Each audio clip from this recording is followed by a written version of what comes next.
Welcome to HVAC Success Secrets Revealed, a show where we interview industry leaders and disruptors, revealing the success secrets to create and unleash the ultimate HVAC business.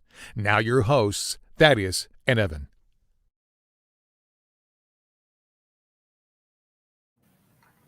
Hey, welcome back to another HVAC Success Secrets Revealed, where we have good conversations with good people, and any good conversation worth having is worth having drunk. So cheers. Amanda, thank you so much for joining us. I know you have a Grasshopper coffee today instead of Grasshopper coffee. Got to be on brand. I love it. This week, we have the absolute pleasure of having Amanda Triolo. I had it right before. just how it's spelled, Evan. Just how it's spelled. Trioli, right? You got it. Triolo. There we go. All right, my bad. I butchered that. I said it right in the intro too, and I double checked it, and then I completely butchered it. But that's How many whiskeys did you have before we started the show? Just a couple. Anyways, we're here to have a good time. Amanda, for those that don't know, Amanda is the owner of Grasshopper Heating and Cooling. Love the brand name, by the way, which was recently rebranded. We're absolutely going to get into that. But she took over a commercial-only, install-only company in 2015 and took it from 3 employees to now 17, running a 7-figure business that is completely shifted into a primarily residential-focused business and is absolutely crushing it. I reached out to a few people to get their opinions on Amanda and what kind of a business owner she is. Dan Antonelli, who helped with the rebrand, said that you were an absolute badass and loved working with you and appreciated the amount of time that you took in rebranding and the patience that it took to get through the rebrand, because that is no small decision there. Gene Slade, who you recently had out to help with coaching your team, and his brother Scott, said that you are a real entrepreneur, a calculated risk taker, and easily in his top 10 HVAC contractors to watch in 2022. And reached out to a couple people in your team as well. Kara said that you are a fun boss, willing to laugh, have a great time, and a badass bitch. In a male-dominated industry, but that you are phenomenal at leading the team, able to rein them in and help with decision-making and leading from the front.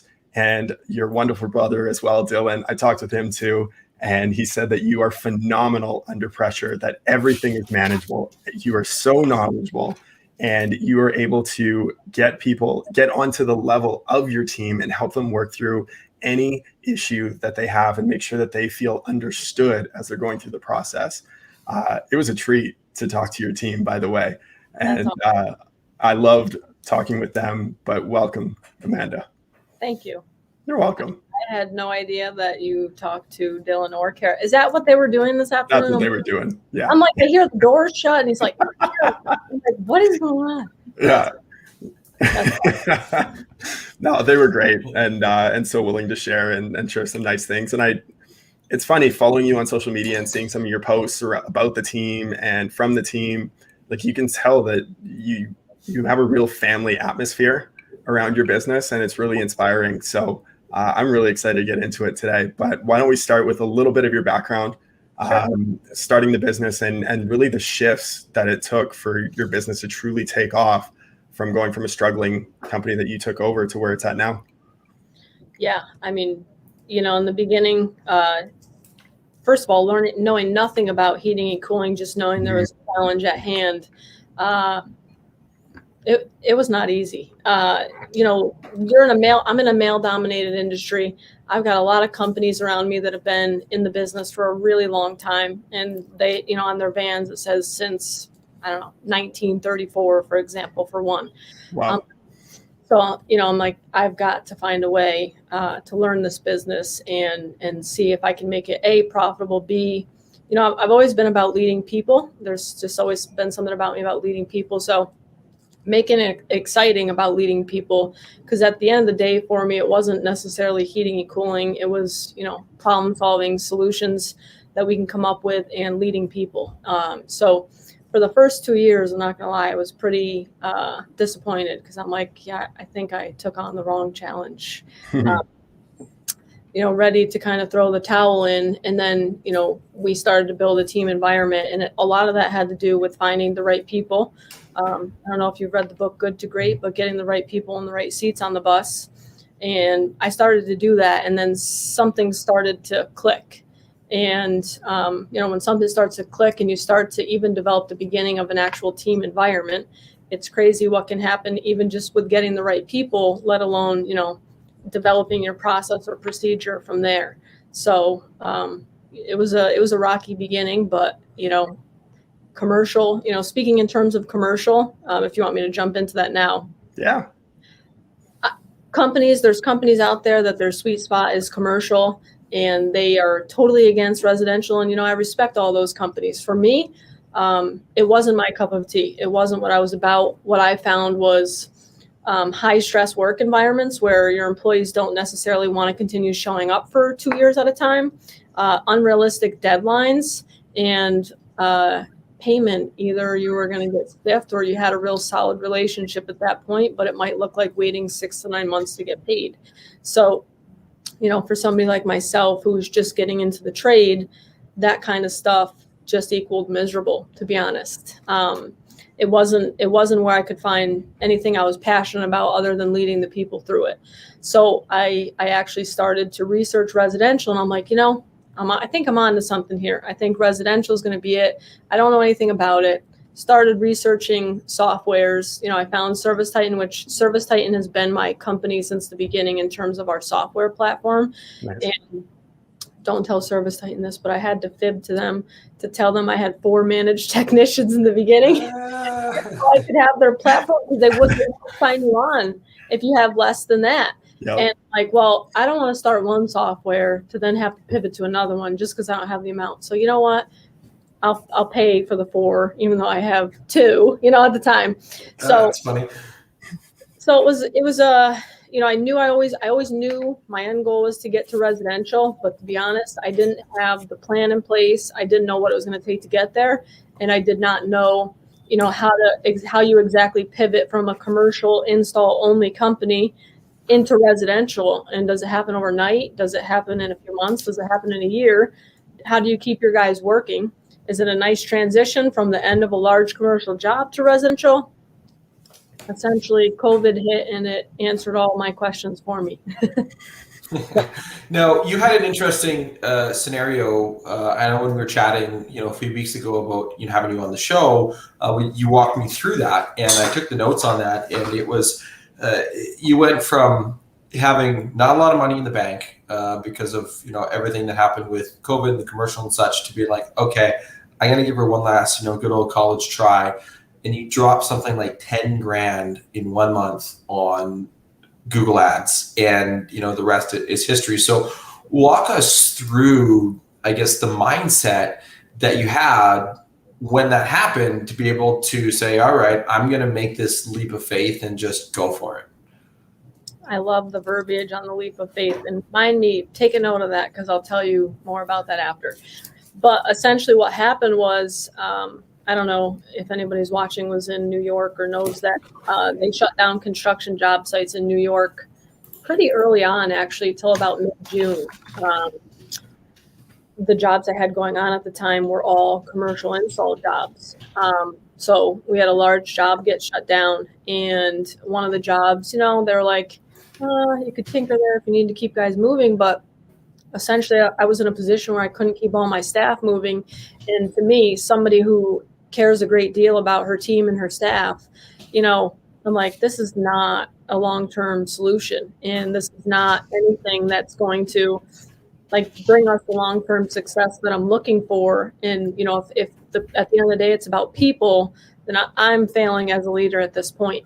So I'm like, okay, jobs are shutting down. I'm going to have to lay employees off. I can keep some of my key people busy and, have them tinkering on jobs essentially, or I need to come up with a different business solution.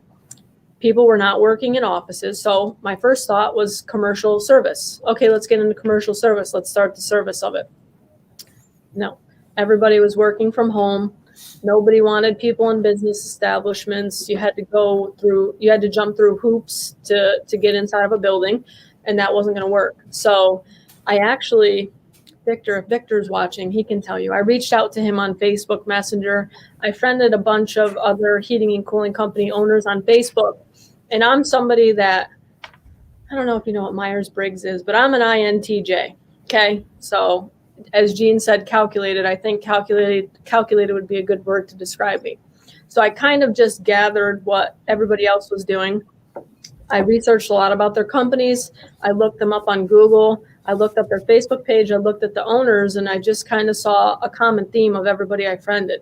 And that was like maximizing every opportunity in residential. Now, whether it was a plumbing company owner, heating and cooling, or electrical, it was just this common theme of residential service, install, maintenance. A lot of people were posting about indoor air quality back then, but they all had a large emphasis on their team behind all that. I'm like, oh, they got some visions and missions that are the same as me, just different. So I was looking at my current company name at the time, which was called PMA Comfort Solutions. And I reached out to Dan Antonelli. And he flat out told me in the most respectful way possible, if we're going to rebrand you, I don't have an interest in creating a logo for your current company name. Essentially, he said, let me know when you're open to changing your name and we'll talk.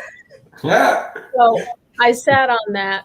Sorry, I got to interrupt. You know what's funny about that is he actually, when I messaged him and reached out and asked about, just a quote or what he had to share about working with you, he said, well, her old name was like PCA or something like that, which not memorable. That's yeah, exactly. It's like, I don't even remember what it was. That's how great it was.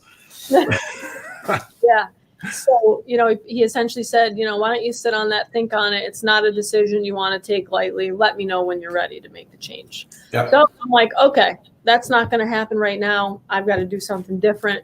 So I looked into, I was up, 14, 16 hours a day for like almost 3 weeks straight. I took all these YouTube crash courses on branding and advertising, pay-per-click marketing. I learned how to optimize my own Google pay-per-click campaigns. And as ridiculous as this sounds, like you could Google like heating and cooling, and for some reason I was showing up in Michigan. So I'm like, okay, I'm doing something right. Clearly I'm not educated enough. But I said, the minimal calls that we got during the time when COVID shut us down were only residential calls. And I found it shocking because I know other owners hate this name, but Home Advisor, they hate Home Advisor. I was on Home Advisor. So the minimal service calls we'd get would come from them. And I was like, okay, well, they're calling and the phone is ringing for that. And that's the only way the phone is ringing right now. So I have got to come up with a marketing budget, and I've got to find a way to make this phone ring so that hopefully I can keep my entire team busy if they're not on commercial jobs. I did not have a lot of money in the bank all the time. We were waiting on large checks, like I talked about. With commercial world, it's, your extended wait times on pay. And it might look like 6-9 months. When COVID hit, it delayed it even more. I'm not somebody who creates a sob story of that. You always got to make work with what you have. But I said, well, I'm going to take $10,000. I'm going to put it in a Google advertising spend budget, and I'm going to see where it goes. My team as my witness, we did a straight one of these as soon as I had a marketing budget in Google pay-per-click. And I'm like, wow, what have I been missing this whole time? And it was crazy. And we started installing. It was like my first residential only job that I had won from a Google pay-per-click lead. The phone was ringing service. And it was just when, at the end of April, beginning of May, sometimes people turn their ACs on that soon in New York. Some people, I don't know, it's crazy. But we were getting maintenance calls. And suddenly our schedule was filled for a month of straight maintenance calls from all brand new customers. And I'm like, wow, this is what you get at 10,000 budget. What happens if I, don't give it a limit and it's just an unlimited limit? Like, because you can put in, even with Google local services now, you can put in, up to $50,000 or whatever. So you can do something like that and just get charged per click. I didn't do it correctly, but I did it well enough to where the phone was ringing. Mm-hmm. And I was on to something. So finally, right around, I think it was the first week of July, I reached out to Dan and I'm like, okay, I'm ready. Where do I put the deposit down for the package? We're growing so quickly in residential. My brand, it's not memorable. It's not wrapped. The website's not even correct. And if I'm going to do this right, I'd rather pay and do it now and do it in the beginning to help us take this thing off the correct way. So that's when I brought Dan on, and it was quite the process. I'm sure I was probably one of their most difficult clients. I was not easily sold on any of the names. I don't know if he told you about that process with Grasshopper or not, but for me, like, I told Dan, when I make most of my decisions, it's like when it feels right, or I would relate it to when somebody walks into a house and they just know that it's the right house for them. I make a lot of my decisions based on instinct like that. And like none of the names they sent on the first round were not any names that I could stand behind. And so I'm sitting, I take the long weekend. It was over Labor Day weekend last year. And I go, how do you tell the world's best branding companies that you don't like the names that they pick for you? And so I'm like, I struggled all weekend with like creating a response. I'm like, maybe I'm the problem. Maybe I need to sit on it and think a little more. And then I just typed up this message, and Dan was like, no, Amanda, actually your thoughts are not as unique as you might think. And then he was like, with that being said, I actually just had a name come to mind. How about Grasshopper Heating and Cooling? And I'm like, really? Grasshopper Heating and Cooling? So people laugh at us and make fun of us. So I'm like, I'm just going to sit on this because I really don't know what to say at this point, So then I Google something like define grasshopper, or, what does a grasshopper mean or symbolize or whatever. And what came up was just like mind blowing. And I paused after I read it. You get that feeling like, ooh. I got the feeling, okay, this is it. So what I found is that grasshoppers only move in a forward direction, which I had no idea until I looked that up. Grasshoppers are responsible for decomposition and regrowth within the ecosystem. And decomposition and regrowth is actually the story of this company. And I was like, okay, now this is a brand that we can build and stand behind, and, something for us to be passionate about at the end of every day, serving a purpose for everything we do. And grasshoppers, also, when you see one, it symbolizes to take a leap of faith, which is what you had said before. Yep. It's like all the checks, and that's all I needed to hear. And really the rest is history from there. And Dan didn't even know the story of this company before he had thrown Grasshopper Heating and Cooling out like that. Nice. I was really curious, and that was going to be one of my questions, was where that came from, whether that was him or that was you that came up with the name, because it's so unique. It's not something that you see anywhere else. I was blown away when you rolled out the brand launch, and it was last year, right? Or no, February this year. Yeah, we officially launched February 1st. Yeah, and when the logo came out and the color scheme, like everything, I was like, wow, that's impressive. Yeah, it pops, that's for sure. Big time, right? And there's no one like it. There's no other grasshopper out there. And I love it. And, sometimes people will call on the phone, or, they'll call for a service call and we'll get a joke. Like, they'll joke with the CSRs who answer, like, at the end of the call, oh, well, you better hop to it. Or blah, blah. So, it's its own fun brand in itself, and it's fun. Like our group text is called the Grasshoppers. We have Grasshopper of the Month. So we're making it fun. But I mean, really, at the end of every day, it's the brand and the story is who we are as a company, and why we are, like what got us to where we are now, what we're passionate about, and what's going to continue to move us in a forward direction. So, well, it's, as Devin Harrison says, it just hops out at you. Like, you can have so much fun with it, but really, that even goes back to, some of our previous guests that we had on, is that it's easier to build a brand than it is a business. And when you have this brand in place, it's memorable and people know it and people understand it and it's recognizable. And when you have this brand, guess what happens to your advertising efforts? Well, boom, they skyrocket because people remember it. And that's the biggest thing, and it can touch all avenues and all facets of your business. Yeah, and that's definitely the goal. People that call, we get so many calls a day. Even like today, we had 2 different service calls because our van was parked in one of their neighbors' driveway, and they walked over to our employees. Hey, can I get a service call with you guys? Or, hey, I saw your van, or hey, your van was at my neighbor's house. It's not a van you can forget. Dan and his team really did an incredible job bringing the vision to life. And Grasshopper, some people may laugh or not, but listen, it's like the most genius brand that we could have ever came to be. Totally. Well, we'll make sure that Dan gets his royalty checks off to you for that little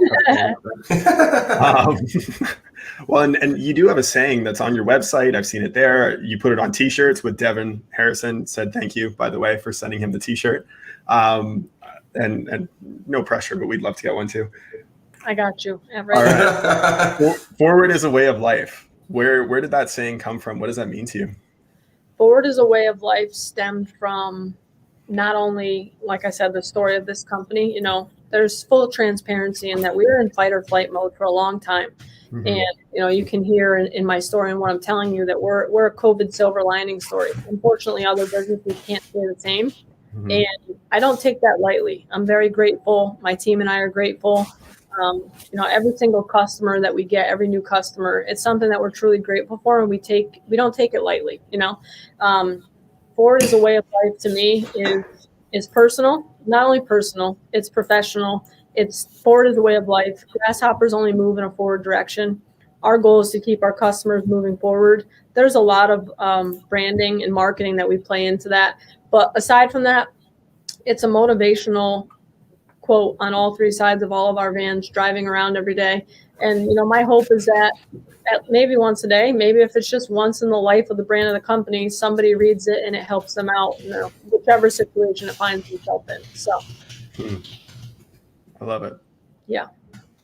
Well, and it to me, it really speaks to your ability to always find a way through things. And you heard that through your story as well, where you talked about reaching out to other owners, right? Whether it was Victor or any of the others, reaching out to them, finding out what it is that they're doing, researching them, diving into it, spending hours on YouTube.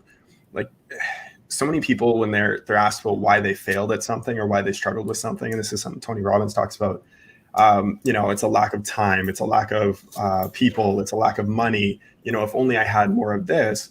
And they complain about the resources that they have, but if they actually tapped into the resourcefulness that's within them to find the answers, which is what you did, that's when they end up reaching their potential. They end up reaching, or at least closer to their potential, and achieving the things that they really sought out to achieve. And so I really want to commend you for the work that you did to dive in and find a way when other people folded. Thank you. It's I've never been one personally to, when you're up against a challenge, to just let it take you over or let it run you over, so to speak. And, having a vision for this company and not seeing it brought to light, and then having something as crazy as COVID happen and almost force you to put you in that position to pivot that you've been trying to get to. Again, it's another fight or flight mode. Some people crumble, some people let it ruin them. I'm not that way. I'm going to stand on both feet. I'm going to find a way through it. And forward is a way of life. Forward, there's a reason why it's forward is a way of life and not forward is the way of life. Because for some people, forward is not the way of life.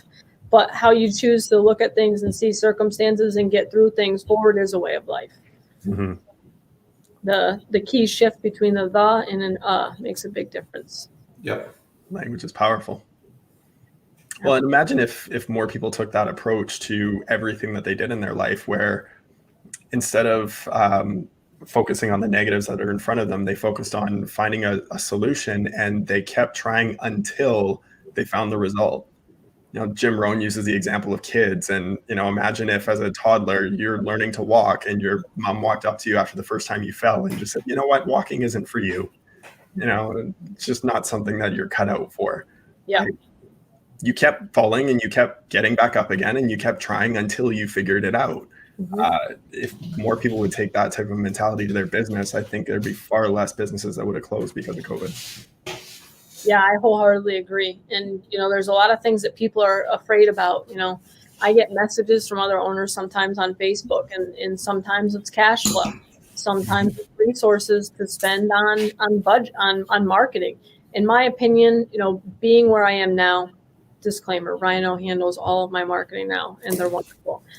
I don't even have to worry about it because I know they're performing because I can see them performing well. But there's people, the position that I'm in now, I don't think you can afford not to be spending money on marketing and being out there competing to get your name to come up. if anything, I can probably foresee businesses like that closing down, because look at a situation like mine. Had I not done that, I'm not so sure the story I'd be sitting here saying today. You can't afford not to be marketing. Totally. No, 100%. And that, you mentioned that people are always reaching out to you. And so I want to take a minute to shamelessly plug you. But before that, I'm going to shamelessly plug us. So if you're hearing this, we also own a marketing company. onpurposemedia.ca is our company. So if you are looking for your marketing, hey, reach out, have a conversation with Evan and I. But if you want to reach out to Amanda, if you have questions for her, and by the way, we're a long ways away from wrapping this up. I'm just going to take it because it's a nice segue into that. Reach out to her at Amanda@gograsshopper.com. We'll also put these in the show notes for y'all later. Or if you want to check out our website, gograsshopper.com as well, are great places to reach out to her. So you mentioned, cash flow and resources in that. I know that you had a background in accounting prior to coming into the HVAC role. So how has your accounting background shaped your outlook on the business as a whole, and how has it led to your success? So that's a good question. In the beginning, I think it hindered me more in a scarcity mindset. Mm-hmm.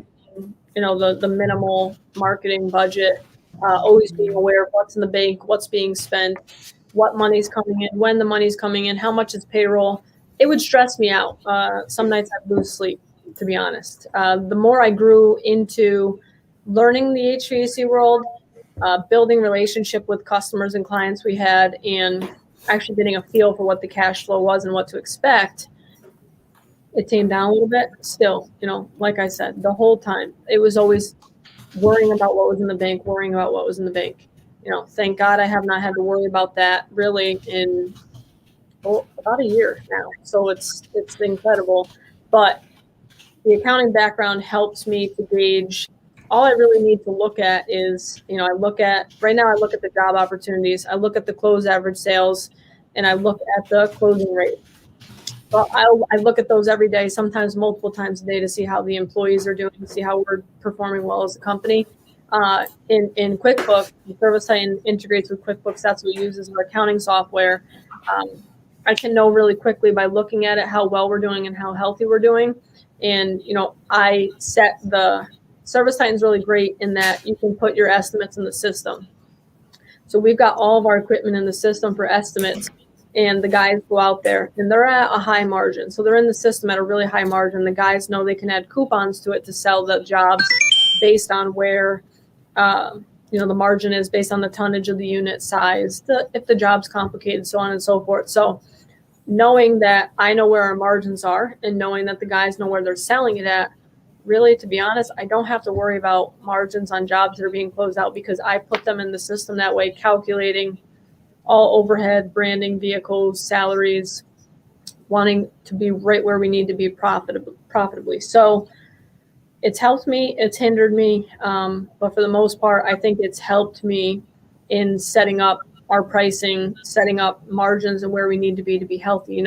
Ken Goodrich, when I met him in Phoenix, March. I met him in March, and I didn't have too many conversations with him, but the conversations I had with him were so profound yet beneficial to me as a business owner, because he can say just a sentence to you and it can mean so much. Like, just sharing with you, he said, most businesses price themselves to maintain. You want to price yourself to grow. And he's correct. And so I came back and I revisited pricing. And the pricing I was at was probably only pricing that was going to help us maintain. Did I know where our margins were? Yes, but it was not priced to grow. And, I sat on that for a little while and what that means for Grasshopper as a whole. And what it means for Grasshopper as a whole is we know what we bring to the table. I know the talent we have. We know the team we have. We know the experience that we're striving to bring to each and every customer, the Grasshopper experience. So our prices are no longer going to reflect what I'm competing against 6 other companies to only maintain and not to grow.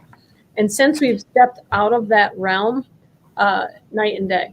Gene Slade did a tremendous job in the month of July, investing and taking the time with myself and my team. And this company did another complete 180 from since Gene has left to where we are right now.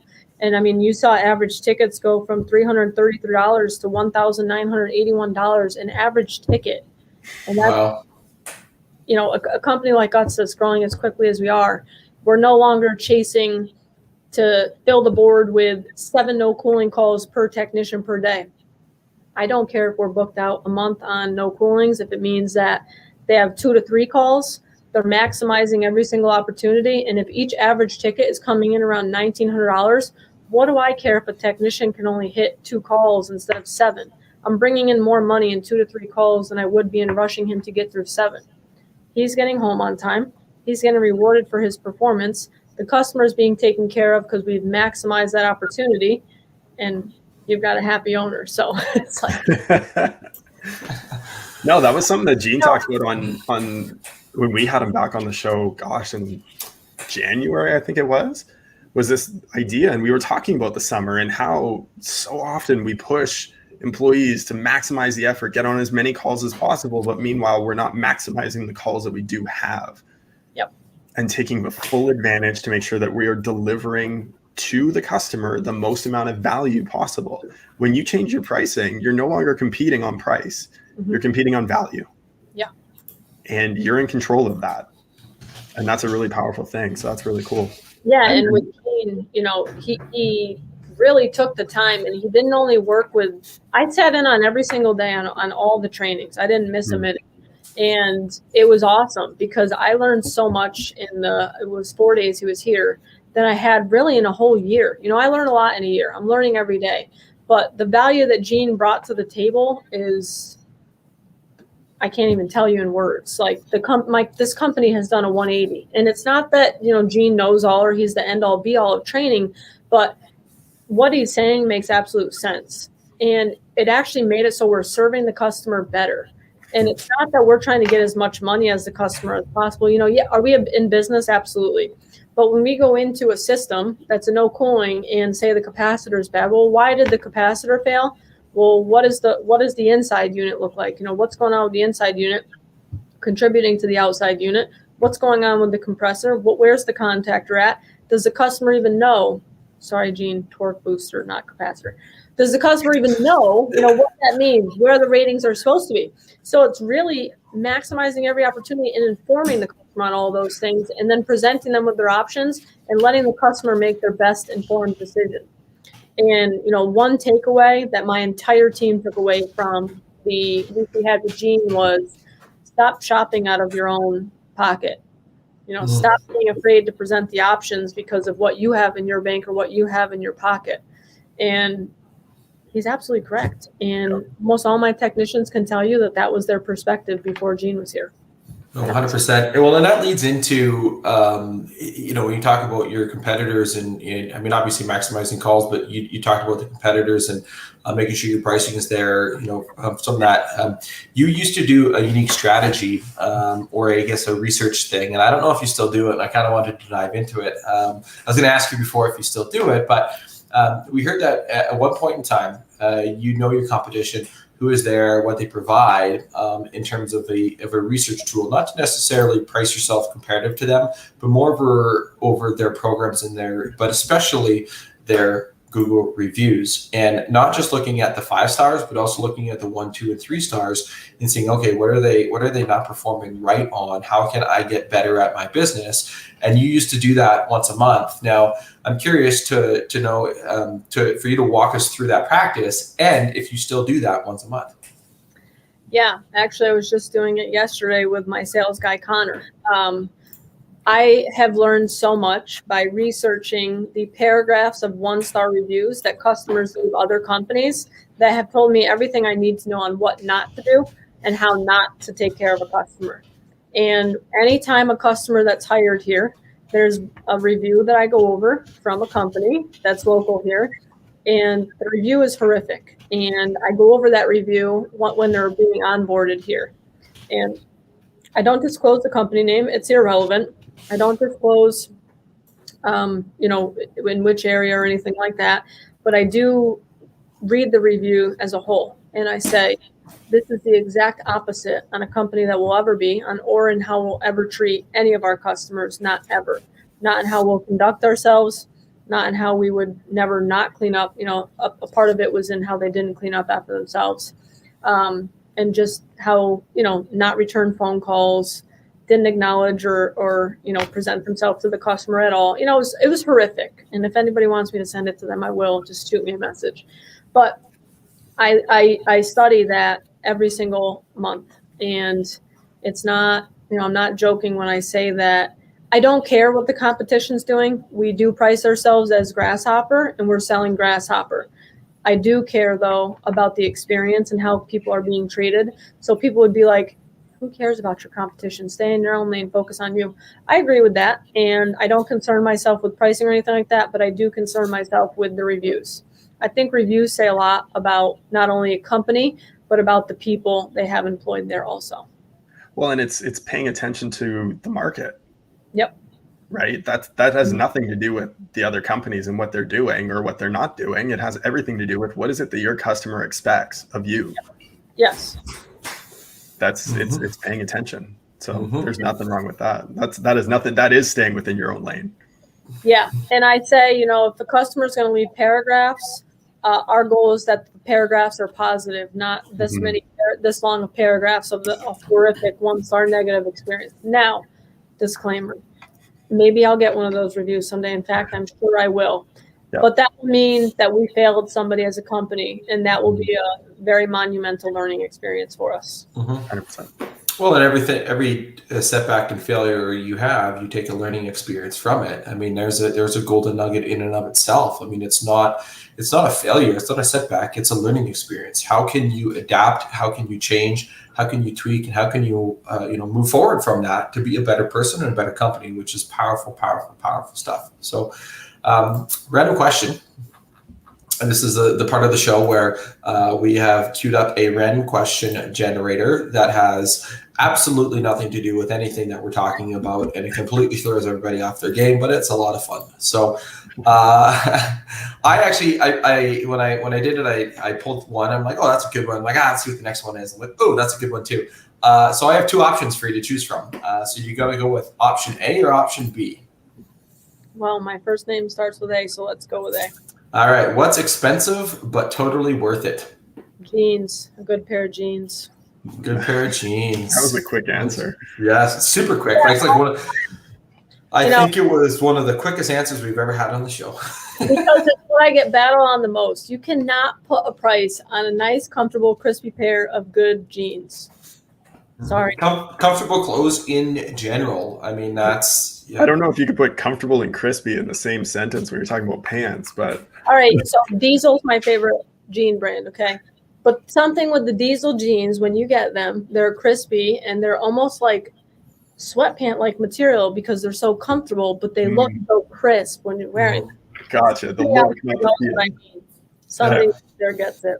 It's probably, I guess, like a pair of Wranglers would be like we're in Alberta. I mean, it's Cowboy City out here. So people wear Wranglers a lot, but I mean, I have a pair of Wranglers. They are absolutely comfy. And I wear them when I'm doing work around the house if I wanted, if it's too cold for shorts. But I get that look. They're crispy but comfortable. There you go.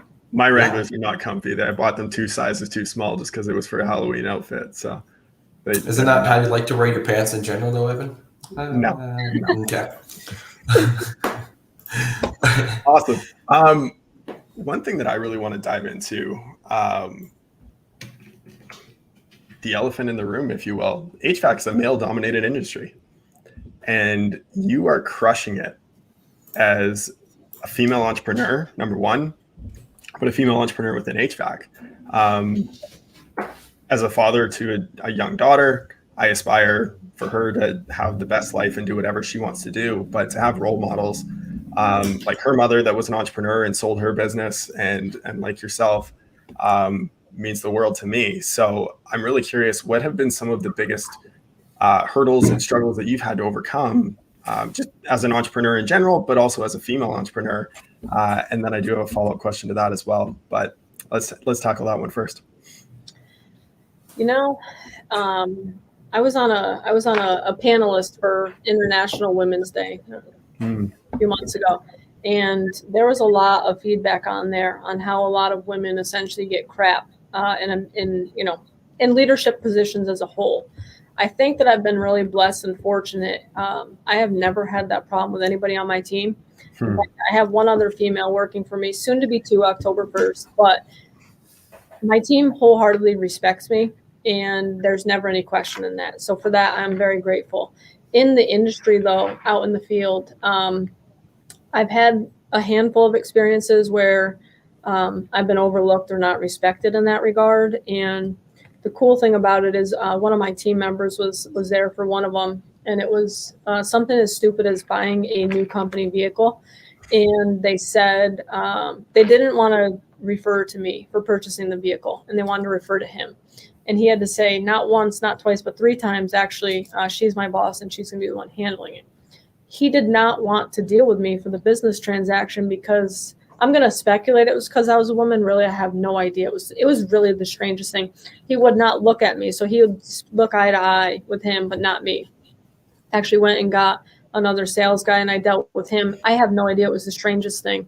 But I don't walk up and demand respect from people. I walk up and just assume that we're on the same playing field and that, we can make a business relationship work if it makes sense and it benefits both parties and it's a working relationship. So as far as being a woman, I have not found, my story might be different than other people, so I'm not trying to downplay other people, but I've not found, I don't project the mindset that I'm a female and I'm less than, or that I'm a female and I can't do because it's a male dominated industry, or I can't do because I'm less than. I have my own mindset. I've got one goal is to go out there and kill it. I want to take the best care of my team that I possibly can, provide for my family and succeed, So in terms of being a woman, it's I think sometimes it's all in how you can perceive things, and if you got to have tough skin in this industry. Unfortunately, there's a lot of curveballs that come at you. I can walk into work and I can hear that one of my vehicles was totaled, and that can completely ruin my day. Or I can realize, the bigger we grow, the more of these things are going to happen. And a knack for myself is I like to think that I'm a really good solutions provider. I firmly believe there's a solution for everything. So it's all in how you perceive things and the mindset you want to take on that. Well, and the mindset on that the biggest thing that I heard in there, and I think this just goes for anybody, not just necessarily females in general, is demand, command versus expect. Right? You don't go out and demand the respect. You just expect it to happen because you're on an even playing field with somebody, and that overarching philosophy just goes so far in a lot of situations. And I mean, I know if it were me in your shoes in that vehicle situation, I probably just would have found a different company and bought from somebody else. I'd be like, all right, you don't want to give me the respect, I'll see you later. I'll go take my money somewhere else, right? That was really the most extreme situation I'd had to that regard. People are shocked when they find out that I'm the owner, or sometimes they'll call up. The cool thing is we get so many people that call up and want to speak to the owner when they find out. And my guys it's kind of cute in that regard. They go out and they tell people, my boss is a woman-owned company. A lot of times they ask how old, I'm 28 years old. So I've got a long time in the playing field. I hope, God willing, that I still have time to really crush some ground here. But if I can do it, anybody can do it. And, if you've got the drive behind you and goals, goals are a big part of it. And it's less about success and more about, take care of people, lead and empower people, and the rest will fall into place. So, yeah. Well, and so my follow-up question then is what do you wish that some of your male counterparts knew about having a woman in a leadership role within their organization, or in some of the competitive organizations around them, or even just having a woman in the office in general, and as a woman as a technician? I'm starting to see more and more of it. I follow a bunch of them on Instagram, and it's amazing to see. But what is it that you wish some of the male counterparts knew about having a woman in the office? I think sometimes women are underestimated. I think that there's a lot we bring to the table. I've started to look at things on more of a leadership perspective. And, we've got our own executive leadership team here at Grasshopper, and we meet once weekly, and it's really important for, where we're at as a company and future growth. And we've all taken the Myers-Briggs personality test. And isn't it funny? All three of my lead executive guys are all ENTJs. I don't know if you know what that means, but it means that there's a large blind spot for them. But it means that actually Kara balances them out. I balance them out. And Dylan also got a separate personality. I think when you've got, I think it's taking what people are good at and their strengths and, realizing that you can delegate, and the things you're not good at, you can delegate, whether it's a male or a woman, that shouldn't matter. It should really be the skill and the strength that they have behind them. 100%. But leadership. I partnered with Thad because he can study spreadsheets and numbers and analyze things to death. Mm-hmm. And I just care about people and loving up on people. So it works. And that's the strength and the weakness that balances it out, Yep. Totally. I've been studying a lot about that. I hired a coach for myself. Actually, I meet every 2 weeks for 2 hours, and he gives me homework. And a lot of it right now, I've really been diving into the Good to Great book, and it's an incredible asset. I think you got it. Yeah, it's right there. It's honestly, that book is worth gold. There's so much good stuff in that book, and really knowing your people and that level 5 leadership team, self-discipline, genius. Totally. Yeah, the whole book in and of itself is just wild when you hear even when like a leader leaves an organization and the organization goes down, has a downward spiral after the fact because it was all about the leadership team and the people that were there. Like it goes a long way, and it's a super powerful thing. Yeah, no, amazing book. I had it stolen out of my car. It was it was one of those moments where I left the garage unlocked one night and they came in and they stole The Compound Effect from Darren Hardy and Good to Great. And I was like, hey, you know what? One day I hope they knock on my door and they give them back and they say, this changed my life. So that's my hope, but we'll see. I don't know if that'll happen, but hey, one can. Yeah, me seeing the positive side in humanity. Right? Yeah. One other thing that came up when I was talking to Kara was she talked about the decision-making quadrants that you teach in your office. And you have people run through where you have important versus non-important, urgent versus non-urgent. Where does that fit in the quadrant in terms of tasks? And then how do we move forward on making those decisions? So I'm curious if you could run people through that really quick and how you not only run it for yourself, but also teach your team and get them to implement it to be effective and productive. Yeah, actually, I have an extra one. It's pretty oversized. I'm not so sure it'll fit on here, but I have it over here because I got an extra one. It's the Eisenhower Matrix. I just kind of had it branded to Grasshopper. Love it. Yeah. Yep. I've got the Eisenhower Matrix, and I had somebody who taught me, there's urgent. This was a few years ago. There's urgent and there's important, and there's urgent and important. And, when the company was in fight or flight mode, we literally would go to the whiteboard and do circles and quadrants, and, a situation will come up. Is this urgent or is this not urgent, or does this get bumped to urgent and important?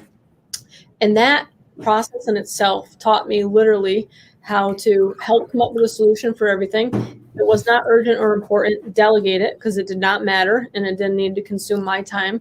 And personally, it's been a process that I always am using mentally.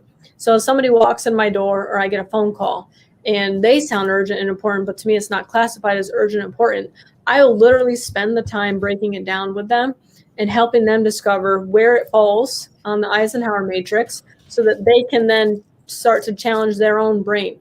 And it's funny that Kara brought that up because she's the one that I work with the most on that. Because in her head, sometimes everything is urgent and important. And sometimes she struggles with finding the in-between, and she'll be okay with me saying this because she's done great. And she can literally, a task will come up and she'll go to tell me, she'll be like, never mind, not urgent or important right now. We'll put that on the eliminate list for right now. But it's really, so many things can come at you in a day. When you run a business, so many problems can come up, good things that come up. And it's what's going to consume your time or what's going to make sure your time and safeguard your time to make sure it's most productive and beneficial in a day. And they literally are hanging, all those are hanging throughout the office just as a reminder and continuing to trigger your brain to work in that direction. Totally. Have you read The One Thing? Yes, actually, I gifted it to all of my employees for Christmas. Nice. Yeah. Nice. Love that book. Yep. Yeah, I've got to meet Jay before, and yeah. And then also the new VP, Jeff Woods. I got a chance to meet him last December down at an event. And yeah, the one quote that I will never forget, and I reiterate it to everyone: until your one thing is done, everything else is a distraction. Yep. Yeah. Yep. And to be super selective with your yeses. 100%. I'm still working on that to this day. I'm not an expert on that yet. Well, and every time you say yes to something, you're saying no to everything else. And when that yes is a non-urgent, non-important task, you're saying no to those most important tasks. It's a powerful thing. No, I love the idea of that Eisenhower matrix, and it makes a ton of sense. I know with the 411, that's part of the one thing is we practice that. I mean, every Monday, Evan and I go through and we do our 411, and we list out what our most important tasks are for the week. But we also do it not just professionally, we also do it personally too. So now we can also work on that in our personal lives to make sure that that's also coming up, with our professional lives at the same time. That's cool. Yeah, for me, it's been, this company has sustained so much growth in a short period of time. There's so many things coming at me in a day, and at heart, I'm actually a control freak. So to let go of control of a lot of this stuff has been really hard for me. And, right now we're trying to build a new building, and, we're locked into land contract there. We're going to be building a new building, and that'll be awesome. We'll have a new Grasshopper HQ, but it's consuming so much of my time right now that, I have tons of missed calls, missed messages. I need to get back to people. I have to shut my door a lot of the time because I'm like, right now, this is my main focus and my main priority. Anything else is going to have to be a hard no right now. So, and that's when a business is sustaining a lot of growth and where you're still, we just put the right people in the right seats on the bus in terms of like the leadership team, where I've literally handed the entire company over to them. And then I support them, so they run the company, and essentially my job now is to support them. Nice. No, that's completely fair. And I know you talked a little bit about, the growth and comes with struggles and comes with challenges. And you just, explained some of those struggles and challenges that you've had. What are some other ones? What I guess is your biggest struggle as a business owner with having a 1,600% growth rate over the last 6 months since you've rebranded? A lot of struggles, to be honest. Well, I say that to say that I'm grateful for the struggles, because like, we talked about, it could be a completely different story. Right now, it's this business transitioned from commercial install to almost 95% residential within 1 year's time. And with that, we didn't have time to come up with our blueprint on what install processes look like, what service processes look like, what phone, when somebody calls, the process was not always the same. So literally, we just made our way through it without any processes and procedures in place. And one might think that's a recipe for a disaster, but we actually did a really good job in managing that. But at this point, it's not manageable until we've got the proper processes and procedures in place. And nothing has kaboomed and did anything catastrophic. But we want to make sure we're getting feedback from everybody, and the processes and procedures we're putting in place are correct, proper, and make the most sense toward excellence. And if I were to say the biggest struggle, it would be processes and procedures. That's great. So, well, and Trish asked a great question, watching over on YouTube, when you have that growth so quickly and you have all these SOPs that you need to put in, standard operating procedures with that, how do you know what to do next when you're growing that quick? It's a great question. I wish that I don't necessarily have that mentor to reach out to. There's wonderful people I've became friends with on Facebook, but a part of me wants to, I don't want to have all the answers given to me either. I want to get as much feedback. We've got an environment here of full transparency where we foster open communication here. And we gather as much feedback as we can from the guys in the field, the guys that are doing it, the guys that are selling it, and, customer feedback too. And we're coming up with our own processes and procedures on what makes sense. And so for us, we've taken, how I talked about maximizing the opportunity at this point rather than maximizing the calls or just rushing to get everything on to get as much cash flow. we're no longer, if we're booked out for a month and a half on install, unfortunately, we're booked out a month and a half on install. And, when your business finally comes out of fight or flight mode and you're no longer making money motivated decisions, but decisions that are business, oriented or business like minded decisions that benefit and serve the greater purpose of the business, the decisions are really easy from that point on. In the beginning, everything was a money motivated decision. Is this going to help me make payroll? Is this going to help me with cash flow? Now, that's out of the picture completely, and we make business minded decisions that benefit the greater purpose of the company. So I guess to answer that straight, it would be making sure you know where you are at as a company and what's going to fall into that target circle for you. And anything that's not, you can't let it disturb that space of, the Grasshopper, where we are with our processes and procedures and where we want to be while fostering our guys, how much they're working and how many customers we can serve at that point. Oh, lots of golden nuggets. Just a couple. Yeah. just a tad bit. Just a tad bit. Wow. No, this has been a phenomenal conversation, and I feel like there's so much more that we could touch on, but we are coming up to the top of the hour here, and we want to respect your time. And it's Eastern time out there, so it's almost the end of the day for you. But we'd love to finish with one final question, and that is, what is one question you wish people would ask you more, but they don't? Ooh, that's a hard one. Mm-hmm.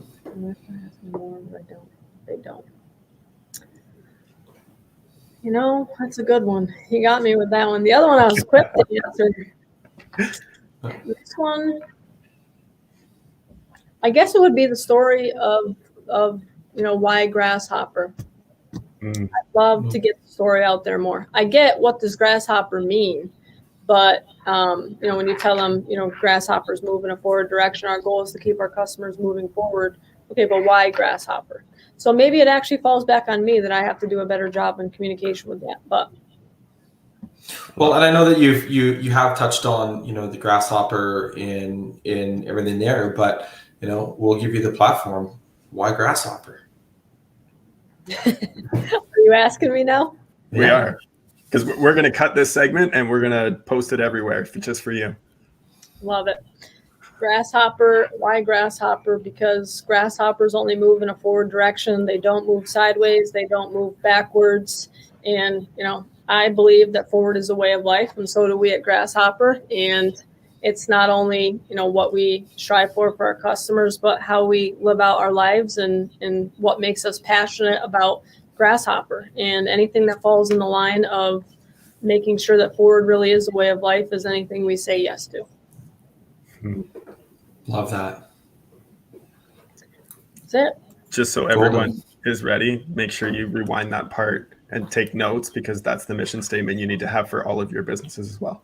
And I took note of that as well, that we need to be more clear on what our mission statement is surrounding that too. So yeah, very much. Thank you for the golden nugget. So, I'll be the first to say thank you for taking the time out of your busy schedule to sit and chat with us, for dropping some HVAC success secrets for everyone on the show. So thank you. Thanks for having me. It's been super awesome to hang with you guys. Really just giving me the platform to talk about Grasshopper. Perfect. Well, until next time. Cheers. Amanda. Cheers. Cheers.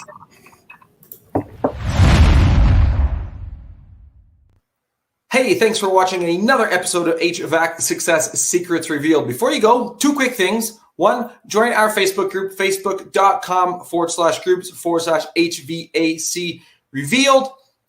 The other thing, if you took one tiny little bit of information out of this that was a golden nugget for you in your business, all we ask is for you to introduce this show to one person on your contact list. That's it. That's all. One person.